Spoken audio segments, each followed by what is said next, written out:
People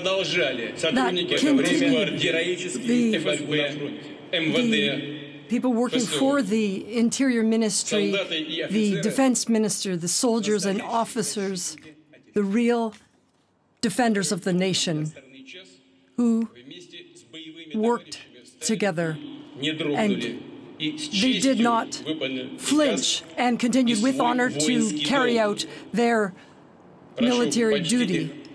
I ask that you honor their memory with a minute of silence for those who have fallen.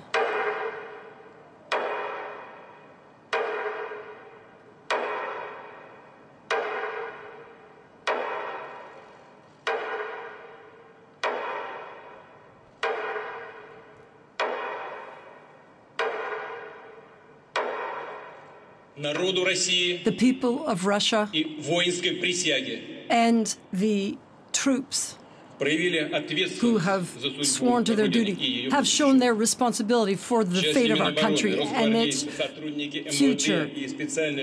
All the special services and forces have carried out their work in very important areas, in strategic areas, including in defending facilities, providing security of border areas. Behind the lines, all the military formations that continued heroically conducting this war. So we did not have to detach any of our formations from the war in Ukraine.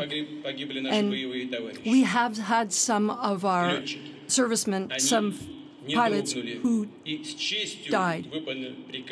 They did not flinch. With honor, they honored their military duty, carried it out. I would ask that you honor their memory with a minute of silence.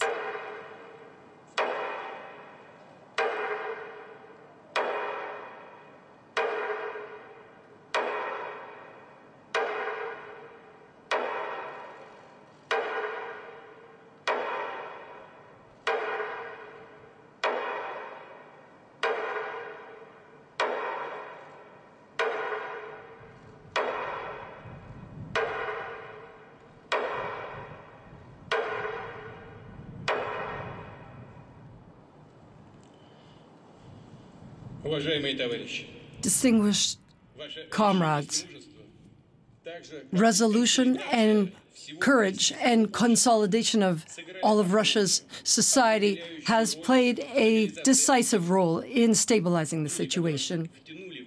There were people who drew others into this mutiny, but you see the army and the people very quickly, as well as the very rapidly deployed forces, were able to nip in the bud this dangerous development in the country, preventing victims among the civilian population. I thank you, various parties of the armed forces and special services. I thank you for your service, for your valor and your courage and your faithfulness to the people of Russia.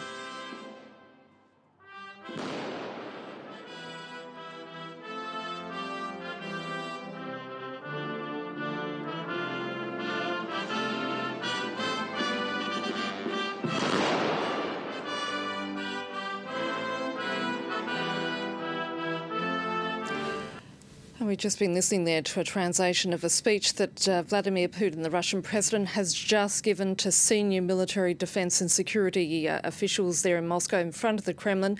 Listening to that excerpt with me is Doug Herbert, international affairs commentator. Optics is everything at a moment like this, isn't it, Doug? I note that he talked there about the war in Ukraine. He talked about the troops that have been lost. Clearly, he's looking for an image of unity at a time where he is both under attack, both at a sort of from beyond Russia, but within Russia. Yeah. and it's also reinforcing that message from last night that the mutineers never had the support of the Russian population in Putin's narrative, and none of them that the Russian people remain four square, rock solid in support behind the Russian army, behind the Russian nation, and behind the Russian state, so to speak, and they all wanted to quell the rebellion. What's remarkable here, I think, in the mechanics of this ceremony was that minute of silence for fallen Russian forces, because, by some estimates, by the estimates including the Institute for the Study of War, there have been tens of thousands, if not hundreds of thousands, of Russian casualties in this war in Ukraine, about which you hear almost nothing. The official Russian estimate of how many Russians have actually, the death toll from this 16 months now of war of aggression against Ukraine has been absurdly downplayed and minimized and never talked about. And the Russians aren't seeing bodies coming home on their television.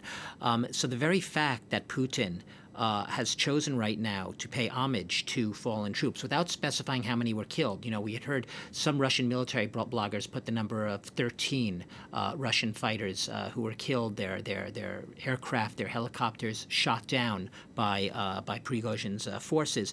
The fact that there was a moment of silence here and an acknowledgement of fallen soldiers, that in itself shows the lengths to which Putin is going in order to shore up his support, in order to project an image of everything's fine, nothing to see here, carry on, an image of normality.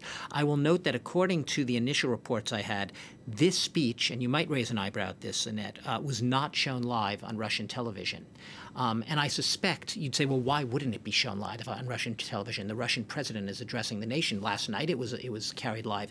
If in fact it turns out that Russian state TV, if that is confirmed that it was not carried live, perhaps it is really meant to be more of a message really from Putin to the troops, and he doesn't want to, for the Russian population to have to focus too much on that homage to the fallen soldiers. He wants to acknowledge them, but he wants to acknowledge them in a way that the entire Russian nation perhaps doesn't have to be in on. This was sort of a private ceremony, a private tribute, and one that is as much limited in the information sharing. Of course it's going to be all over Telegram. Of course that Russians are going to be able to watch it through other means, if in fact it wasn't shown live on state TV. But it does show, in my estimation, the fact that Putin is going through these motions right now, the fact that he is having to whip up and the drums of patriotism at this time shows that whatever he might be saying publicly, privately he does know that this was a moment that proved his vulnerability. He knows it. He knows that he's in a precarious position, and he knows that the clock is ticking and he has little time to now really shore up his support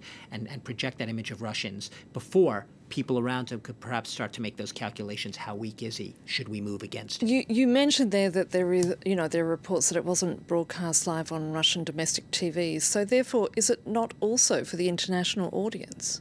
Well, here we are sitting talking about it. He obviously wants to project an image because Putin is very much aware of what the narrative has been beyond Russia. Everyone, all of the headlines, basically Putin humiliated, Putin weakened, maybe 0-0 Prigozhin Putin, because both men sort of in a sense came out as losers in a certain way from this uprising and the turmoil over the weekend.